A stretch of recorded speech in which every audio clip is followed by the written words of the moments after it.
I've been teaching for nearly 20 years and I've been on SLTs across different schools for 15 years. And I don't think I've ever launched an initiative that's really taken and stuck like this has. So Stockport Authority have actually been really, really upstream with the whole wellbeing agenda for staff and for children. So there's been lots of work that's been happening within the authority already, which as a school we've absolutely taken on board. We've all known it's really important and been really, really grateful for the additional support from the authority. In school we've got our learning mentor, but we're also training up lots of staff on different ways of supporting children with their mental health and their own wellbeing. So I feel like we were on the right journey already, but we were starting to say, what next? Every member of staff has done the Teach Happy training. So and the Seeds of Happiness, they're not necessarily delivering it, but actually it was almost CPD for themselves, about themselves. And then therefore that just starts to go across the school and you do feel it, and we're really passionate. And I know if I couldn't have done this interview with you now, I could have asked any person in our school to come and speak to you and they'd be saying the same thing. And there's not many things I could really, really say that about. Everybody's got a passion about it, and I think different parts of the training and different parts of the book have resonated for different people for different reasons. I know my personal journey about my own understanding of my mental health and how to maintain it and how I overcome my barriers. I've learned things in the last year that I just didn't even know I needed to know. Boo! 2, boo! 3, boo! 4, boo! 5, boo! Our year 5-6s, I've just been doing the Seeds of Happiness training with their teachers.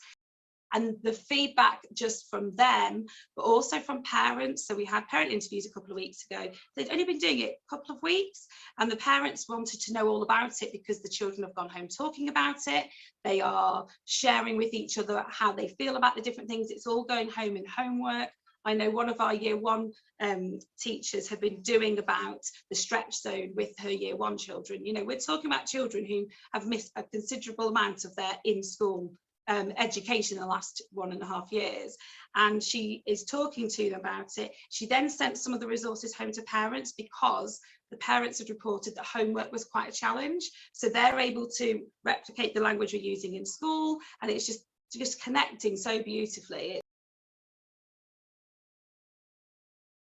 With the Bounce survey platform, you've got the built-in surveys, but you can also make your own surveys and make them very bespoke, which is what we've done, and that's really, really helped us to be a bit more accountable for what we know is working, but actually proving it. Because at the end of the day, you know, you've got to be accountable to your head teacher or your governors as to why we're spending money on X, Y, and Z.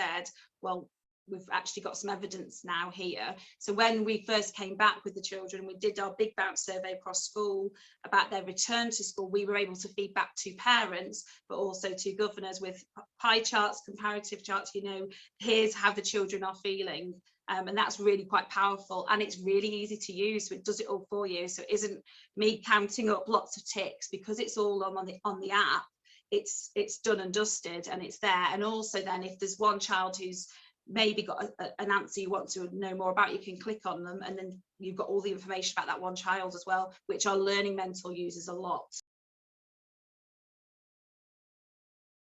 I mean, at school we have a phrase that's a very well-known phrase that we use for our staff, but we are starting to use for the children, that we always say person first, professional second, and we are now saying little person first, learner second. We are writing gratitude letters. I'm writing mine to my sister, I'm writing mine to my brother, I'm writing mine to my mum. From spring, we have on our pupil progress reports, where we are reporting to SLT about the progress children are or are not making, there's always been the maths and reading and writing, but we've now added an extra section of that, which is about mental health and well-being. As I've said before, if you're not getting the mental health and well-being right, then you're not going to get the learning right. We're kicking ourselves that we didn't do it before, but I think it's just made us really think this really is important, and it needs to be there with the maths and English. In fact, it needs to be above, really, in my mind.